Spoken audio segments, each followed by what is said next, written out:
અવધૂતચિંતન શ્રી ગુરુદેવ દત્ત. શ્રી પ્રતાપરુદ્ર હનુમાનજી મહારાજના સાનિધ્યમાં અને દત્ત પરંપરામાં પ્રગટેલ તમામ દિવ્ય ચેતનાઓનું પ્રગટ સ્વરૂપ એવા ભગવાન ઔદુંબરની છત્રછાયામાં શ્રી રંગલીલામૃતના પારાયણના માધ્યમથી અવધૂતી ગંગામાં માનસી સ્નાન કરવા માટે અત્રે ઉપસ્થિત સર્વે ભક્તોના હૃદયમાં બિરાજેલા ગુરુ મહારાજના ચરણમાં પ્રણામ. સમર્થ સદગુરુ શ્રી રંગ અવધૂત સ્વામી દીન બંધુ છે. જે દીન બને છે એના એ સાથી બને છે. નથી ત્યાં સુધી ભગવાન એને અપનાવતા નથી. જીવમાં દીનતા આવે એટલે ભગવાન એને અપનાવે છે અને ભગવાન જેને અપનાવે નિહાલ થઈ જાય. અનેક જન્મોથી અહંકાર, અભિમાન આ આપણામાં જીવંત હોય છે અને એ જ આપણને બીજા જન્મ લેવા માટે મજબૂર કરે છે. ભક્તિનું બળ જેમ જેમ વધે ને એમ એમ અભિમાન મરે. અભિમાન ઓછું થતું જાય એમ એમ દીનતા વધે. અને ગુરુ મહારાજ આવા દીન બંધુ છે. જે નિર્બળ છે, પોતાની જાતને જે કંઈ જ નથી એવું સમજીને જે જીવે છે એનો એ હાથ પકડે છે. આપણો હાથ ભગવાન ગુરુ મહારાજ પકડે એવી ભાવના હોય તો દીનતા આવવી જ જોઈએ. દીનતા જ્યાં સુધી નહીં આવે ત્યાં સુધી ગમે એટલા પૂજાપાઠ કર્યા હશે, ભક્તિ કરી હશે, ભગવાન ઉપેક્ષા કરશે. માણસમાં કશું જ એવું નથી કે જે પોતે કંઈક કરી શકે. એક ભજનમાં બાપજી લખે છે, એક સાળીના ઉડે તુજથી વૃથા કરે ગુમાન. એક તણખલું ઊંચું કરવાની તારામાં તાકાત નથી, એનો અભિમાન કરે છે. પણ છતાંય માણસને ખોટો ફાંકો આવે છે. ના, આ બાબતમાં તો હું બીજા કરતાં જરા હારો છું, આ બાબતમાં બીજા કરતાં ચડિયાતો છું. અને જ્યાં સુધી આવું હું કંઈક છું, આવો ફાંકો છે ને ત્યાં સુધી ભગવાન એનો હાથ પકડતા નથી. સ્વર્ગના મોટા મોટા દેવોમાં પણ કશું કરવાનું સામર્થ્ય નથી. સૂર્યનો પ્રકાશ કે સૂર્યની ગરમી એ ભગવાને આપેલી છે એને. ચંદ્રની શીતળતા ભગવાને એને આપેલી છે, એમની પોતાની નથી. આ સૂર્યનો ચંદ્રનો ચંદ્ર એ, સૂર્યનો સૂર્ય એ, દુખડા દીનના એ જ કાપે. આપણા દુઃખ દૂર એ કરે છે. એકવાર એવું થયું હતું કે સ્વર્ગના દેવોનો દાનવો સામે વિજય થયો. પછી લોકો વિજય ઉત્સવ ઉજવવા માટે એક બહુ મોટી મહેફિલ થઈ. બધા દેવો એમાં બની ઠનીને આવ્યા, વિજય થયો હતો એટલે. અને પછી બધા સરસ પોતપોતાના આસનો પર બેઠા, બધું જમણવાર પણ સારામાં સારું બધું હતું ને બધી રીતના જલસો હતો. વિજય ઉત્સવ મનાવવાનો હતો તે. પછી એ વખતે વાતમાંથી વાત નીકળી કે અસુરો સામે આપણો વિજય થયો છે તો એમાં મેન ઓફ ધી મેચ કોણ, સૌથી વધારે કોનો સારો આમાં ફાળો છે? અગ્નિનારાયણ કે મારા લીધે જીત્યા છો. હા, મેં યુદ્ધના મેદાનમાં અગ્નિનો વરસાદ વરસાયો, અસુરો ત્રાહી ત્રાહી પોકારી ગયા, ત્યારે તમે જીતી શક્યા છો. પવનદેવ કે રહેવા દો ભાઈ, હું વાવાઝોડું બનીને ત્યાં ત્રાટક્યો ને, બધા ઉડા ઉડ કરવા માંડ્યા અને કોઈને હૂજ નહોતી પડતી. વંટોળિયો થયો, લોકોને આંખમાં પણ દેખાતું નહોતું, આંખો ચોળતા રહી ગયા અને આપણો વિજય થઈ ગયો. ઇન્દ્રદેવ કે ભાઈ તું રહેવા દે, મેં મુશળધાર વરસાદ વરસાયો ને, યુદ્ધના મેદાનમાં પૂર આવ્યું, બધા તણાવ માંડ્યા અને એમાં એ લોકો નાસી પાસ થયા અને આપણો વિજય થયો છે.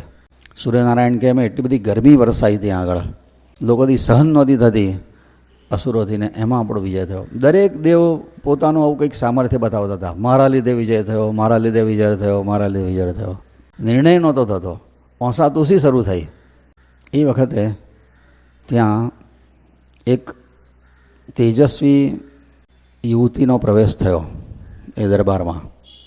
એમને જોઈને બધા દેવો ખૂબ પ્રભાવિત થઈ ગયા. એમણે કીધું કે આ તમે બધા કેમ આટલી ઓસાતુસી કરો છો? તારે કે અમે નિર્ણય નથી થતો કે આ કોના લીધે વિજય થયો, મેન ઓફ ધી મેચ કોણ આપણા યુદ્ધનો. દેવીજી કે એમાં તો બહુ સહેલી વાત છે એ નિર્ણય કરો તે. કે કેવી રીતના? હું તમને કરી આપું કે છે કે તમે કરી આપશો કે હા, પણ તમે મારું માનવાના હોય તો. દેવો કે ના, તમે જો કરી આપતા હોય તો અમે માનીશું તમારું કહેલું. અને દેવીજી વખતે પછી ત્યાં સભાની વચમાં એક ટેબલ સ્ટેજ ઉપર મૂક્યું, એની ઉપર એક તણખલું મૂકવામાં આવ્યું, ઘાસનું એક તણખલું સૂકું. અગ્નિનારાયણને કીધું તમે અહીંયા આવો અને તમારી શક્તિથી આ તણખલાને સળગાવી દો. અગ્નિદેવ કે મારી મસ્કરી શું કામ કરો છો? આખા ધરતી ઉપર આગ લગાડી શકું છું 1 મિનિટમાં. આગ તણખલું મારા માટે તો કોઈ હિસાબમાં નથી. ના ના, છતાંય તમે પ્રયત્ન કરો. જો તમારી આ તણખલું સળગે તો માનીશું કે મેન ઓફ ધી મેચ તમે. અગ્નિદેવ નજીક આવ્યા, પોતાની પૂરી શક્તિ અજમાઈ. સૂકું ઘાસનું એક તણખલું પણ સળગી શક્યું નહીં. નિરાશ થઈને બેસી ગયા. પવનદેવને કીધું, આવો તમે તમારી શક્તિ બતાવો, આ ઘાસના તણખલાને ઉડાડી દો. તમારું ઘાસનું તણખલું ઉડી જાય તો તમે મેન ઓફ ધી મેચ. પવનદેવે ખૂબ પ્રયત્ન કર્યો. મેદાનમાં તો વંડોળીઓ થઈને ફૂંકાયેલા, પણ એ ઘાસનું તણખલું ના ઉડ્યો. ઇન્દ્રદેવે પલાળી ના શક્યા એને. દરેક દેવોએ પોતાનું સામર્થ્ય પ્રમાણે જોર માર્યું, પણ ઘાસનું એક તણખલું એમનાથી ટસનું મસ્ત ના થયું, કશું જ ના થયું. બધા દેવો નિરાશ થઈને બેસી ગયા. એમને થયું કે આ કેવું? યુદ્ધના મેદાનમાં તો આપણે કેટલા મોટા મોટા પરાક્રમો કરી બતાવ્યા, અને અહીંયા કેમ આવું? અને એ વખતે એ યુવતીની જગ્યાએ ચતુર્ભુજ સ્વરૂપે શ્રી દ્વારિકાધીશ કી જય નારાયણ પ્રગટ થયા. ચતુર્ભુજ સ્વરૂપે આત્મા શંખ ચક્ર ગદા પદ્મ છે. બધા દેવોને થયું, તારી આ તો નારાયણ છે. નારાયણે કીધું, તમારામાં જે પણ કંઈક શક્તિ છે, અગ્નિમાં બાળવાની, પવનમાં ઉડાડી મૂકવાની, વરસાદમાં પલાળવાની, એ શક્તિ તમારી નથી, એ શક્તિ મારી છે. હું તમને શક્તિ આપું છું, તારે તમારાથી કંઈક કામ થાય છે. એક સળીના ઉડે તુજથી વૃથા કરે ગુમાન. દેવો પણ પોતે કશું કરવા માટે સામર્થ્યવાન નથી. ભગવાન એમને શક્તિ આપે ત્યારે કંઈક કરી શકે છે.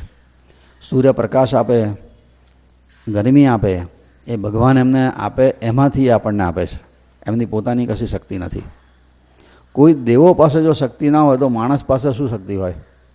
અને છતાંય એવો એક ફાંકો ભરાઈ જાય છે, આઈ એમ સમથિંગ, હમ કિસી સે કમ નહીં. અને આ ફાંકો ભગવાનથી એને દૂર બેહાડી દે છે. એટલો બધો દૂર રાખે છે એને. બાપજી પોતે અવતાર, પણ છતાંય કોઈનું પણ કંઈક મોટું કામ થાય ને તો એવું કે ગુરુ મહારાજ કેટલા દયાળુ છે. એકવાર નારેશ્વરમાં એક ભક્ત આવ્યો એવી રીતના. બાપજીને કે બાપજી હું અહીંથી પંઢરપુર જતો હતો ને ત્યારે તમારા દર્શન કરીને ગયો હતો, અને એ વખતે મારે બહુ પ્રોબ્લેમ હતા. કોર્ટ કેસ ચાલતા હતા, પત્ની ગાંડી થઈ ગયેલી, આવકનું કોઈ સાધન નહોતું, બધી રીતે હું બરબાદ થઈ ગયેલો ને આત્મહત્યા કરવાની તૈયારીમાં હતો. તમારા દર્શન કર્યા, તમારા હાથનો પ્રસાદ લીધો અને પછી હું ગયો. અત્યારે મારે બધા જ પ્રોબ્લેમ સોલ્વ થઈ ગયા છે. મારા બધા પ્રોબ્લેમ સોલ્વ થઈ ગયા. બાપજી છાપું વાંચ્યા કરે ને નીચું જોઈને વાંચ્યા કરે, એની સામે જોયે હોવું નહીં. પેલાને લાગ્યું આ તો કંઈ સાંભળતા નથી. બીજી વાર એણે આખી કથા સંભળાઈ, પણ બાપજી એની સામે પણ જોઈએ ને નીચું જ જોયા કરે. પછી પેલો કંટાળીને જતો રહ્યો. એટલે પેલા જગજીવન માસ્તરે કીધું, બાપજી તમારા માટે આવું સારું બોલતો હતો ને તમે એની સામે જોતા પણ નહોતા, કહે છે કે. એટલે છેવટે પેલો 2-3 વાર કીધું ને તારે કીધું કે ગુરુ મહારાજ કેટલા સામર્થ્યવાન, ગુરુ મહારાજની કૃપા છે આ બધી. દત્તબાઉની માટે પેલા છોકરાએ વાત કરી, ગઈકાલે આપણે જોયેલું ને, રાજપીપળાના ભગતના છોકરાએ કીધું કે દત્તબાઉની અને ગાયત્રી મંત્રમાં શ્રેષ્ઠ શું? બાપજી કે ગાયત્રી મંત્રની સામે દત્તબાઉની એક ટચલી આંગળી એમની તોલે ના આવે.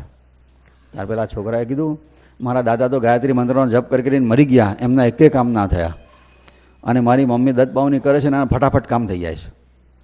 બાપજી વખતે એવું કીધું, લોકોના કામ કલ્યાણ થાય, લોકોની કામના પૂર્તિ થાય, એના માટે ભગવાને દત્તબાઉની લખાઈ છે, મેં નથી લખી, ભગવાને લખાઈ છે. ત્યાં પણ પેલાને એવું જ કીધું, બસ ગુરુ મહારાજની કૃપાથી તારું કામ થયું છે. પોતે આટલા સામર્થ્યવાન છે, સમર્થ છે, પણ ક્યારે આ મગજમાં આવવા દીધું નથી કે આ હું કરું છું. પછી એ જગન્નાથભાઈને બાપજીએ કીધેલું કે જો આવા બહુ વખાણ થતા હોય ને જાહેરમાં, એ વખતે જો આંખમાં આંખ મેળવીને આપણે સાંભળીએ ને, એની આંખમાં મેં આંખ મેળવી હોત ને તો મારામાં પણ અભિમાન આવી જાય. અભિમાન ક્યારે ફૂંફાડો મારે ને તે કહેવાય નહીં. આપણને એવું લાગે છે કે મારામાં અભિમાન નથી, અહંકાર નથી, પણ આ બધું ખોટું છે. મન, બુદ્ધિ, ચિત્ત અને અહંકાર, આ 4 ઇનબિલ્ટ છે.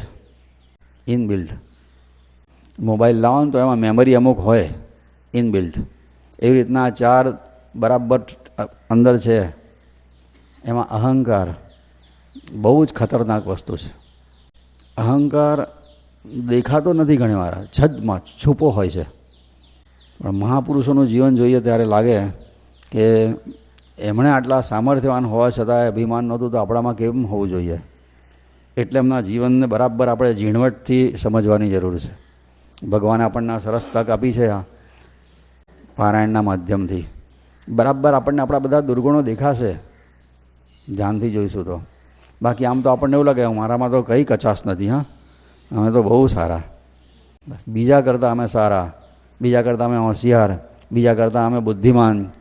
આ ફાંકો માણસને છે ને વારંવાર જન્મ લેવા માટે મજબૂર કરે છે. બાપજીએ તો ગ્રંથમાં ત્યાં સુધી લખ્યું અહંકાર ક્ષય એ જ મોક્ષ. પછી આગળ લખે છે ફૂલ મચડતા શ્રમ બહુ. ફૂલને મસળી નાખવું હોય તો મહેનત થાય, પણ એમાં જેટલો શ્રમ થાય ને એના કરતાં પણ ઓછા શ્રમે મુક્તિ મળે જો અહંકાર નાશ પામે તો. અહંકારનો નાશ પામી ગયો તો ભગવાન આપણી જોડે છે તરત પ્રગટ થાય. અહંકાર એ પરમાત્મા અને જીવાત્માની વચ્ચેની મોટામાં મોટી દિવાલ છે. આપણી પાસે કોઈ અપેક્ષા રાખતા નથી. આપણી નિર્બળતા નબળીઓનો આપણે એકરાર કરીએ એમની પાસે. ભગવાન તમે હું કંઈ નથી. મૂર્ખોહમ મૂર્ખરાજોહમ મૂર્ખાણામ ચ શિરોમણી. બાપજી એકવાર આ મંત્ર આ બોલેલા શ્લોક ભક્તોની હાજરીમાં. મૂર્ખોહમ મૂર્ખરાજોહમ મૂર્ખાણામ ચ શિરોમણી જ્ઞાત્વા પેવમ ભજન્તે મામ તેપી મૂર્ખોના સંશયા. હું મૂર્ખો છું, મૂર્ખ શિરોમણી છું. તુલસીદાસજી મહારાજે લખ્યું મોસમ કોણ કુટિલ ખલ કામી. મારા જેવો કોણ કુટિલ કામી હશે. બાપજી લખે કોટી દોષે કરી પૂર્ણ હું નરહરી તું જ તાણો જગતમાં દાસ કહાઉં. કરોડો દોષ મારામાં ભર્યા છે. બાપજી આ બધું બોલ્યા છે, વિચાર કરો. અને આપણે ક્યારેય સ્વીકારવા તૈયાર નથી કે મારામાં કોઈ નબળાઈ છે. બસ આ છુપી નબળાઈઓ જ આપણો અહંકાર જાગૃત રાખે છે, ભભૂકતો રાખે છે, અને એના લીધે ભગવાન આપણો હાથ પકડતા નથી. પણ જ્યારે આપણી નબળાઈઓનો અહેસાસ થાય, આ મહાપુરુષનું જીવન બરાબર સમાલોચન થાય ત્યારે આપણી નબળાઈઓનો અહેસાસ થાય ત્યારે દીનતા આવે. અને દીનતા આપણામાં આવે ત્યારે ભગવાન આપણો હાથ બરાબર પકડે. અને જે ભગવાન જેનો હાથ પકડે પછી એને શું બાકી રહે? દીનાનાથ દયાળુ તાથ આજે શેર ઉઠ્યા ગુરુનાથ. બીજા નંબરનું ભજન છે ને અવધૂતી આનંદનું. હું મૂરખના દાન સંતો, હું મૂરખના દાન. આ એમણે લખ્યું છે ભજન. બીજા જ નંબરનું ભજન છે અવધૂતી આનંદનો. કાવ્ય ન જાણું ભાણ ન જાણું, નવ જાણું ગુર્જર ગીરા કાવ્ય અલંકૃતિ શબ્દ. ગુજરાતી પણ મને નથી આવડતું આવું કહે છે બાપજી. આટલો મોટો ગ્રંથ લખ્યો. નવ જાણું ગુર્જર ગીરા કાવ્ય અલંકૃતિ શબ્દ રચના પાઠો ના લહુ અપાર એ જ્ઞાનાબ્ધ. મને કશું જ નથી આવડતું. વિચાર કરો, જે ભગવાનની સાથે ડાયરેક્ટ વાતો કરી શકતા હતા એ આવું કહે છે. અને આપણને એ ફાંકો જતો નથી. અને ભગવાન આપણો હાથ પકડે એના માટે કોઈ ભણવાની બહુ જરૂર નથી, બહુ પૈસા કમાવાની જરૂર નથી, બ્રાહ્મણ જ હોવું એવું જરૂરી નથી, વિદ્વતાની જરૂર નથી, સંસ્કૃત આવડવું જ જોઈએ એવી જરૂર નથી. બસ માત્ર દીનતાની જરૂર છે. છોકરું ભૂખ્યું થાય અને આમ મોડું નબળું કરીને માની પાસે જાય ને એટલે માં ભૂખી હોય ને તો એ પહેલાં એને ખવડાવે. આ દીનતા છે. બાળકમાં દીનતા હોય એટલે માને પણ દયા આવે. ભગવાનને આપણી દયા આવે એવી ઈચ્છા હોય ને તો દીનતા જગાડવી અને હોય ને તો જાળવવી. બસ આટલું હશે ને તો બહુ થઈ ગયું. કોઈ વિદ્વત્તાની કોઈ તપશ્ચર્યાઓની જરૂર નહીં પડે. અત્યારે જે અધ્યાય છે ને એનો પ્રસંગ આ જ છે. દીનનો કેવો હાથ પકડે છે ભગવાન. તે થયું તો એવું કે ગુરુ પૂર્ણિમાનો દિવસ હતો અને શરૂઆતના દિવસો 1933-34 સુધી બાપજીની કુટીર, માજીની કુટીર કહેવાય છે ને, જ્યાં બાપજીની ભિક્ષા બને એ સિવાય બીજું કોઈ જ કન્સ્ટ્રક્શન નહીં. મહાદેવનું આવું તૂટલું ફૂટલું ડેરું ને આટલું જ, બાકી કશું જ નહીં. પણ ભક્તોની અવર જવર વધેલી. ભક્તો બાપજીને ગુરુ માનતા થયા હતા. બાપજીએ ભલે કોઈને શિષ્ય તરીકે નહોતા સ્વીકાર્યા પણ બાપજીને લોકો ગુરુ બહુ માનતા હતા એ જમાનામાં. આવે કષ્ટ વેઠીને. અને એ વખત એવું થયું કે બહુ વરસાદ થયો. એટલો બધો વરસાદ પડ્યો એ વખતે કે બધા જ બિચારા તરબોળ પાણીમાં. છોકરા, બહેનો, ભાઈઓ, વૃદ્ધો, અશક્ત બધા જ. અને આ તો જંગલનો વરસાદ એટલે ટાળ હોવું ચડે જોડે થથરે બધા. બાપજીથી આ જોવાયું નહીં. અરે રે બિચારા કેટલી શ્રદ્ધાથી કેટલું કષ્ટ વેઠીને આવ્યા છે, અને અહીંયા એમને રક્ષણ માટે એક છાપરું નથી. આમ છાદલી બનાવે, કેટલાક છત્રી હતી, તે એક છત્રીમાં તો જંગલનો વરસાદ એટલે જે જોયો હશે નારાસરનો કેવો હોય છે, જડીઓ વરસે તાર તો બાપજીનો અંતર ડંખ્યું એટલે ઊભા થયા અને ઇન્દ્રદેવને કીધું, તમારા અર્ઘ્યને મેં સ્વીકાર્યો છે, આ માથો ઊંચો કરીને, હવે ખમ્મા કરો. તમારા અર્ઘ્યને મેં સ્વીકાર્યો છે, હવે ખમ્મા કરો. જ્યાં આટલું બોલ્યા વરસાદ બંધ થઈ ગયો અને આવો સોનેરી તડકો નીકળ્યો. બધા ભક્તો તડકામાં ઊભા રહ્યા અને તાળબાળ ઉડી ગઈને સ્વસ્થ થયા. બધાએ અવધૂતનો જય જયકાર કર્યો. પછીથી એ બધા વિખરાઈ ગયા. અને પછી બીજા દિવસે બાપજીએ દાસ કાકાને કીધું, દાસ ગઈકાલે બધા આવ્યા ને બધાને પલળતા જોયા ને તો મારું દિલ દ્રવિત થયું છે, મને બહુ દુઃખ થયું છે. તમે અહીંયા એક નાનકડી ધર્મશાળા જેવું બનાવો ને તો આ બધાને આવું હોય તો આશ્રય તો મળે. દાસ કાકા કહો, બાપજી હું તો તમને કેટલા વખતથી આવું ઈચ્છતો હતો કે અહીંયા કંઈક કશું બનાવીએ, પણ મને તમારી ધાક લાગતી હતી કે તમે તો તમારી કુટીર માંડ બનાવવા દીધી, તો તમે આ ધર્મશાળા કેમ નહીં બનાવો દો કે. એટલે મારી બોલવાની હિંમત નહોતી ચાલતી. બાકી મારી તો ઘણા વખતની આ તમન્ના છે, તમે જ્યારથી આવ્યા ત્યારની, કે કંઈક અહીંયા સારું કન્સ્ટ્રક્શન થાય, જાઓ તમારે બનાવો. પણ મારો સિદ્ધાંત ના તૂટવો જોઈએ. બાપજીએ કીધું, કોઈની પાસે માગવાનું નહીં અને કોઈને આડકતરો પણ ઈશારો કરવાનો નહીં કે ધર્મશાળા બનાવવાની છે, કંઈક આપો, ચિઠ્ઠી ચપાટી કશું જ નહીં. કોઈને જેના ચિત્ત શુદ્ધિ હશે એના અંતરમાં ભગવાન પ્રેરણા કરશે, એ જે આપે તે લેવાનું અને એમાંથી તમે બનાવો. પણ નાનકડી તમને જે ઠીક લાગે એવી રીતની ધર્મશાળા બનાવો. પૈસાની વ્યવસ્થા ના થાય તો ઉપર છાપરા નાખજો, પણ લોકો વરસાદમાં કંઈક એમને રક્ષણ મળે એવું કશું કરો. દાસ કાકા તો આ રાહ જોતા હતા અને મચી પડ્યા. એ તો એ વખતે તરત જ આપણે એક મકાન બનાવવું છે, બસ આટલી જ્યાં વાત શરૂ થઈ એ આસપાસના ગામોમાંથી ગાડા ભરીને ઈંટો, ચૂનો, પથ્થરો, રેતી બધું આવવા માંડ્યું અને હોંશે આનું કામ શરૂઆત થઈ. ઓક્ટોબર 1935માં આ જે અત્યારે જે ઓટલા પર ભજન થાય છે એ પહેલવહેલી ધર્મશાળાનું કામ શરૂ થયું હતું. નારેશ્વરનું વહેલું કન્સ્ટ્રક્શન એ બાપજીની કુટીર પછીનો. અને એ વખતે થયું એવું કે લોકોનો એટલો બધો ઉત્સાહ હતો. તે કોણાના એક ભગત હતા, એમણે તો એ વખતે પાયામાં, આજે ઓફિસનું બિલ્ડિંગ છે એના પાયામાં એ જમાનામાં લગભગ 1 લાખ કરતાં વધારે ઈંટો તો પાયામાં નાખી દીધેલી. એણે હારામાં હારી ઈંટો, મારે મજબૂત બનાવવું, જાણે 7 માળની હવેલી બનાવવાની હોય એટલો મજબૂત ઊંડો પાયો ખોદેલો. ભક્તોએ દત્ત નામ સંકીર્તનના પાઠ લખીને 1.25 લાખ પાઠ એ પાયામાં બદરાયા હતા. એની ઉપર આ ઓફિસનું કામ થયું છે, એટલે ભજન થાય અહીંયા. દાસ કાકાની નજર દેખરેખ હેઠળ કામ ચાલે. પછી એ વખતે થયું તો એવું કે નજીકના કોઈ ગામની એક માછીની છોકરી, એને ખબર પડેલી કે આ અહીંયા મારા ગુરુ મહારાજના મકાનનું કામ શરૂ થયું છે. તે પોતાને ઘેરથી વહેલી આવે, 10 વર્ષની એની ઉંમર, એટલે એનો 1925માં એનો જન્મ થયો હશે. 1935ની સાલમાં આ કામ શરૂ થયું હતું. 1925માં એનો જન્મ થયો હશે. ઘેરથી ભાથું લઈને આવે, રોટલા બધાથી પહેલી આવે અને તગારા ઊંચકી આપે, રેતી લઈ આવે, નદીથી પાણી લઈ આવે. આખો દિવસ નાના પગે દોડી એટલી બધી કરે, છેક સાંજ સુધી પગ પલાઠી વાળીને બેહે જ નહીં, 1 મિનિટ જંપીને બેહે નહીં. દાસ કાકાએ એ વખતે એ જમાનામાં મજૂરો માટે ખાવાની વ્યવસ્થા કરેલી.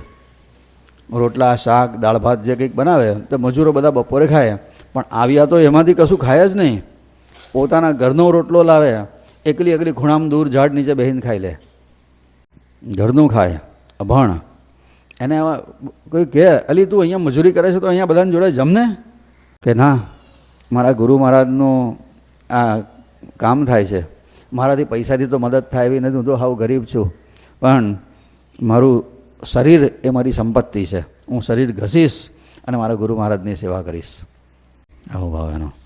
મારું ધન મુજ તન છે, તનતૂટ કામ કરીશ અને એ રીતે ગુરુ કાર્યમાં ફાળો હું જ આપીશ. સેવા કરું તો એના બદલામાં હું જમું તો સેવા કેવી રીતના ગણાય? મારાથી ના ખવાય. પતંગિયાની જેમ ઉડાઉડ કરે. અને એક પણ દિવસ એણે વચ્ચે પાડ્યો નથી જ્યારથી કામ શરૂ થયું ત્યારથી. અને બધા કરતાં પહેલી આવે અને બધા કરતાં છેલ્લી જાય. આજુબાજુના કોઈ ગામની હતી. મે મહિનાની 1936ની સાલમાં આ કામ બાંધકામ પૂરું થઈ ગયું. ફર્સ્ટ ક્લાસ ધર્મશાળા બની ગઈ, અપ ટુ ડેટ. અને પછી દાસ કાકાએ બાપજીને વંદન કરીને કીધું, બાપજી ધર્મશાળા સરસ બની ગઈ છે અને કાલે હવે આ મજૂરોને એમના વધ્યા ઘટ્યા કામના હિસાબ કરવાનો છે. તો મને એવી ભાવ છે કે આ મજૂરોને કાલે લાડવા હાથે જમાડીએ. બાપજી કે બહુ સરસ, મને ગમી આ વાત તમારી. કહે છે કે તમારા વિચાર ઉત્તમ છે. બાપજી ખુશ થયા ને એટલે દાસ કાકા ઓર બોલ્યા, બાપજી તમે જો આજ્ઞા આપો ને તો મારી તો એવી ઈચ્છા છે કે આ લોકોને કંઈક વસ્ત્ર પણ આપવું છે. બાપજી કે વધારે સરસ, આ તો તમે કંઈક કોઈને આવું ગરીબનું સન્માન થાય તો બધું તેમાં રાજી છે. એટલે બાપજીઓ બોલ્યા, આપણે એક કામ કરો કે ભાઈઓ જે છે ને પુરુષ મજૂરો એને ધોતી આપીએ ને સ્ત્રી મજૂરો છે એને સાડી આપીએ. અને દાસ કાકા તો તરત જ દોડ્યા કરજણ અને જેટલા મજૂરોને જેટલી સ્ત્રીઓ હતી એટલા પ્રમાણમાં ગણતરી કરીને બધું લઈ આવ્યા. ગોળ, ખાંડ, ઘી, તેલ પણ બધું આવી ગયું અને લાડવાની હવ તૈયારીઓ થઈ ગઈ. સવારમાં સરસ ફર્સ્ટ ક્લાસ રસોઈ બની ગઈ અને પછીથી બધાને જમવા માટે બેહાડ્યા. એ વખતે બાપજીએ પોતે લાડવા પીરસેલા છે, એમને ખવડાયા છે મજૂરોને. કેવા ભાગ્યશાળી હશે, દીન બંધુ. પછીથી વખતે પેલી ગંગા જમવા ના આવે, એ તો દૂર ખૂણામાં બેઠી બેઠી રોટલા ખાતી હતી. દાસની નજર બહુ તીક્ષ્ણ, એ ગંગા અહીંયા જમવા બેસ. ના કહે મારાથી નહીં ખવાય. દાસ કે આજે તારે ખાવું જ પડે, આજે તું ના ખાય તો ચાલે જ નહીં. આજે તો આ પ્રસાદી કહેવાય. આજે મજૂરીના જમણવાર નથી, મજૂરી કાલે કામ તો બધું પતી ગયું છે. આજે તમને એનું ઉદ્યાપન જે ગણો તે, પણ આજે તારે જમવું જ પડશે. દાસે એને હાથ પકડીને બેહાડી જબરજસ્તી તેનું પતરાળું પીરસ્યું. ત્યારે જેમ તેમ કરીને પરાણે ખાવા માટે બેઠી. બધા જમી રહ્યા. પછીથી બધાને એમના હિસાબના પૈસા આપવાના અને વસ્ત્ર આપવાનું. તે પૈસા દાસ આપે અને વસ્ત્ર બાપજી પોતાના હાથે આપે. દાસ એક પછી એક મજૂરનું નામ બોલતા જાય. પછી કહે, આણે કડિયા કામ કર્યું છે, આણે પ્લાસ્ટરનું કામ કર્યું છે, આણે સળિયાનું કામ કર્યું છે, આણે આ કામ કર્યું છે. આવી રીતના કહેતા જાય, એનું નામ બોલતા જાય. બાપજી એને વસ્ત્ર આપે અને દાસ એને પૈસા આપે.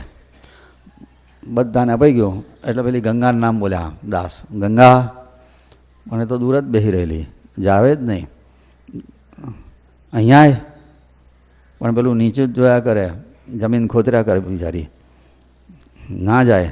મારથી સાડી કેવી રીતના લેવાય? મેં તો મારા ગુરુનું કામ ભાવથી કર્યું છે.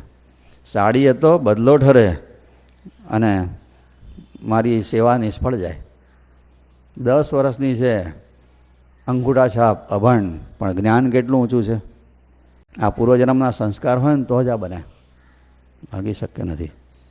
ગંગા સંકોચથી બેસી રહેલી એટલે વખતે દાસે બાપજીને કીધું, બાપજી આ છોકરી છે ને પહેલા દિવસથી છેલ્લા દિવસ સુધી એક પણ દિવસ એણે ગાપચી નથી મારી. બધાથી પહેલી આવે છેલ્લી જાય. સ્થાનના કશું રોટલો પણ એને ચાખ્યો નથી અને બહુ દોડામ દોડી કરીને બહુ સેવા કરી છે. માછીની છોકરી છે પણ એક પૈસો પણ લીધો નથી એણે. એટલે બાપજી બોલ્યા, ગંગા લે, આ પ્રસાદ છે, છોડી પ્રસાદ તો લેવાય. દાસ કાકા કીધું, છોડી પ્રસાદ કેમ ના લે? ગુરુ મહારાજનો કહે છે કે. એ વખતે પેલી એવું બોલી, કાકા મારા ગુરુ તણા સત્કાર્યની માય, દેવાને મુજ ગરીબની પાસ નથી ધન ક્યાંય. લોકોએ તો ઈંટો મોકલી, સિમેન્ટ મોકલ્યો, રેતી મોકલી, હું શું આપું? મારું ધન મુજ શરીર છે, મુજ તનથી આ વાર, જે કંઈ સેવા થઈ અરે તેનો કરો સ્વીકાર. સાડી તો બદલો ઠરે, મુજથી ના લેવાય, લઉં તો મારા શરીરની મહેનત નિષ્ફળ જાય.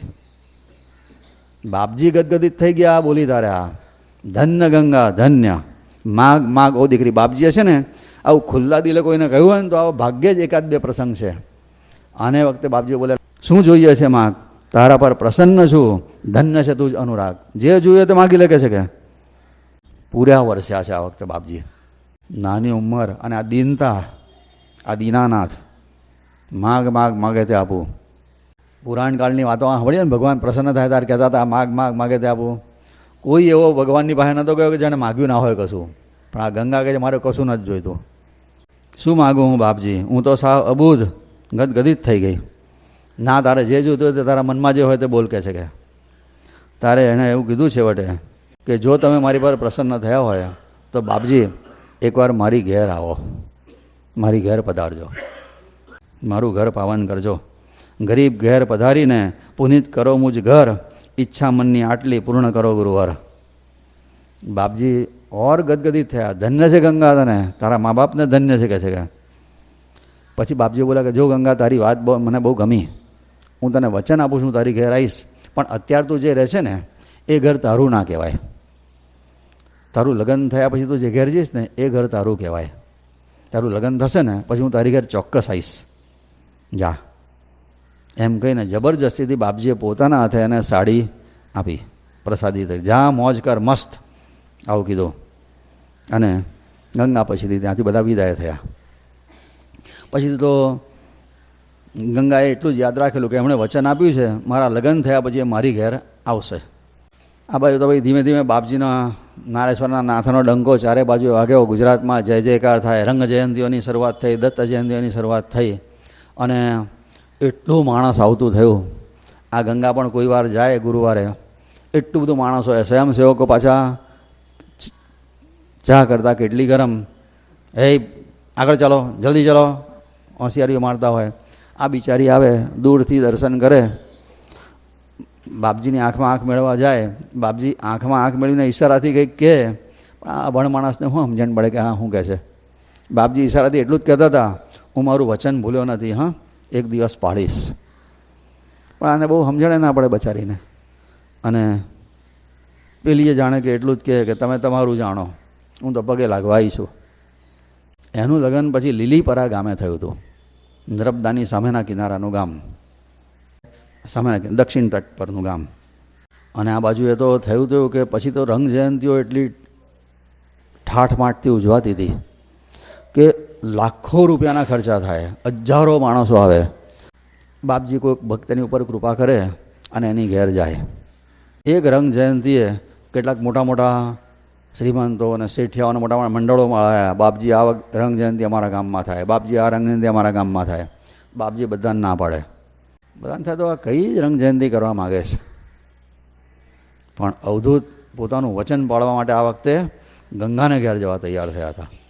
આ રંગ જયંતી ગંગાને ઘેર, કોઈને કીધું નહીં આગલા દિવસ સુધી કે આ રંગ જયંતી ક્યાં કરવાની છે. રંગ જયંતીનો દિવસ ઉગ્યો અને આગલા દિવસે બાપજીએ રૂકમાંબાને કીધેલું સવારમાં વહેલું મારું ટિફિન તૈયાર કરી દેજો. એમ બાપજીનું ટિફિન એટલે ભાખરીને બટાકાનું શાક. બાપજી ભાખરીને દસમી કહેતા હતા, દસમીને બટાકાનું શાક. રૂકમાંબાએ સવારે 4 વાગે તૈયાર કરી દીધું ટિફિન. અને પેલી બધું નરસિંહને કીધેલું સવારમાં 5 વાગે ઓળી લઈને નદી કિનારે આવી જજે ઘાટ પર. બરાબર 5 વાગે નરસિંહ અહીંયા હાજર. અને બાપજી નદીએ ગયા, ઓળીમાં બેઠા. બીજા કોઈને ખબર નહીં કે બાપજી ક્યાં જવાના છે. તે એકલો નરસિંહ જાણે ને બાપજી જાણે ને રૂકમાંબા જાણે, 3 જ જણને ખબર. અને બાપજીની નૌકા ઉપડી અને લીલીપરાના ઘાટે જવાનું છે. બાપજી આટલું બોલ્યા. લીલીપરાના એ ગામમાં તો અહીંયા નારેશ્વરમાં કોઈને ખબર નહીં, આખા કોઈને ખબર નહીં. તો લીલીપરામાં તો શું ખબર હોય, એ તો આખું માછીઓનું ગામ. માછલા પકડીને એના ઉપર એમનું ગુજરાન ચાલે જે હોય તે. અહીંયા અપાણેલી હવારમાં એ અભણ ગામ હોય એટલે કેવી રીતના કેટલાક માછલા પકડવા માટે જાળ લઈને જતા હતા, કેટલાક જંગલ જતા હતા, કેટલાક આવી રીતના પોતપોતાની રીતે બધું. સવારનું એકદમ નિસ્તેજ વાતાવરણ હતું. અને એ વખતે બાપજીની નૌકા ત્યાં આગળ લીલીપરાના ઘાટ ઉપર પહોંચી.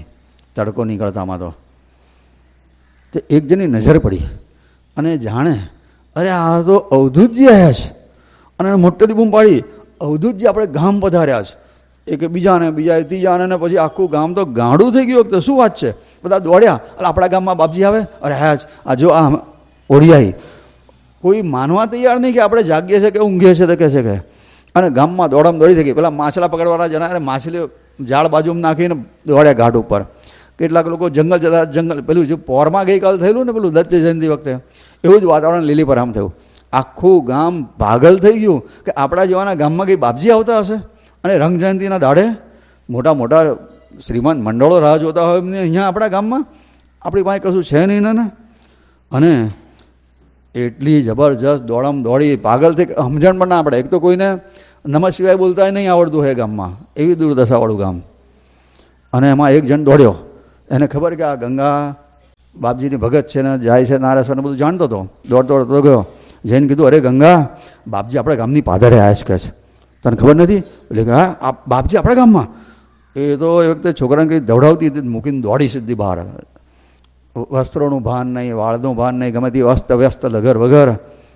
ક્યાં છે મારા બાપજી, ક્યાં છે મારા બાપજી? દોડતી દોડતી પાદરે ગઈ અને બાપજીને જોયા, ધૂળમાં પડીને આળોટવા માંડી. દેહ ભાન નહીં, સાષ્ટાંગ દંડવત પ્રણામ કરતા.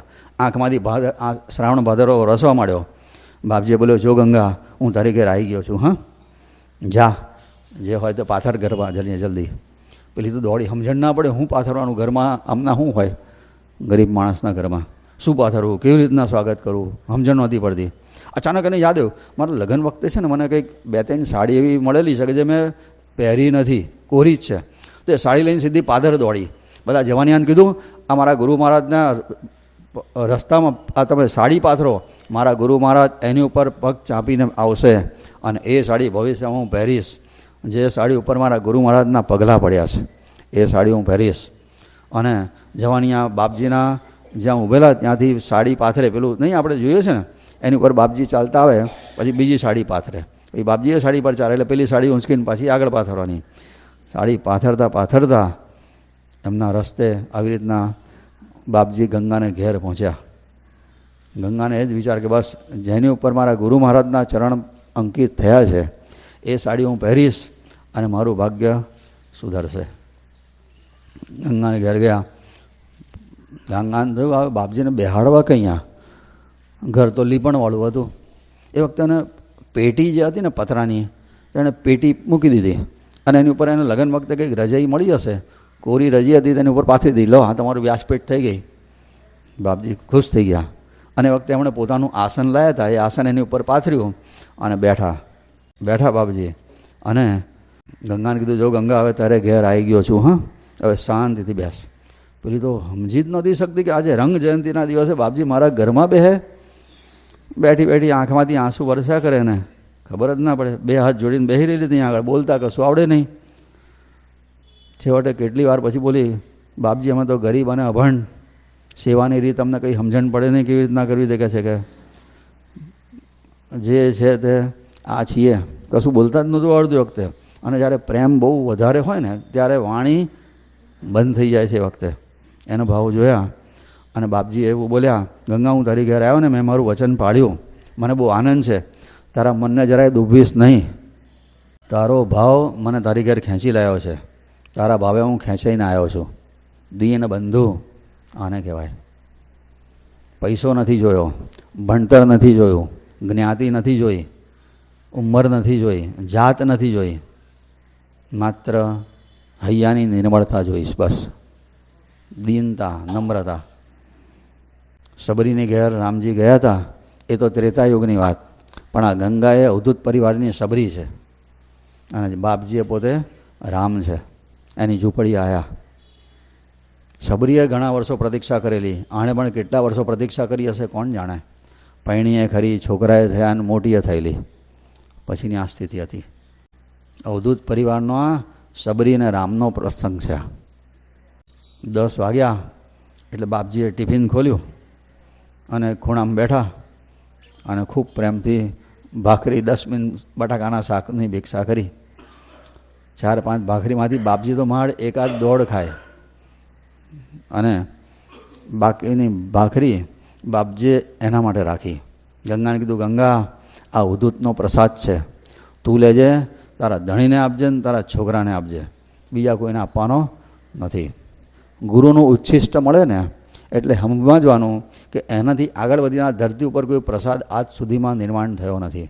ગુરુનું ઉચ્છિષ્ટ મળે એટલે બુદ્ધિના બંધનો ખુલી જાય, હૈયાના દરવાજા ખુલી જાય અને જીવન પરિવર્તિત થઈ જાય. ગુરુ ઉચ્છિષ્ટ એટલે એનાથી આગળ વધીને કશું જ ગુરુ અનુગ્રહ નથી. ગુરુ મહારાજનો આ પરાકાષ્ઠાનો અનુગ્રહ કહેવાય. પણ સામેથી આપે તો આવી રીતના બાપજીએ કીધું, ગંગા આ 2 પ્રસાદની ભાખરી તું લેજે. ગંગા કૃતાર્થ થઈ, ખૂબ પ્રેમથી પ્રસાદ આરોગ્યો અને એની બુદ્ધિના બંધનો ખુલી ગયા. આજે એના હૈયાના કમાડ બધા ખુલી ગયા. ગ્રામજનોએ આખો દિવસ ગાણું ગયેલું દિગંબરા દિગંબરા ભજન કીર્તન, જે કોઈ થાળીઓ વગાડે ને કોઈક ઢોલક હસત લઈ જાય અને કોઈક જે હતું તે ગાણું ગયેલું નાચ્યા કૂદે આખો દિવસ. એટલો બધો આનંદમાં જાય. લોકોને દેહાધ્યાસ તો આ લોકોને હોતા જ નથી.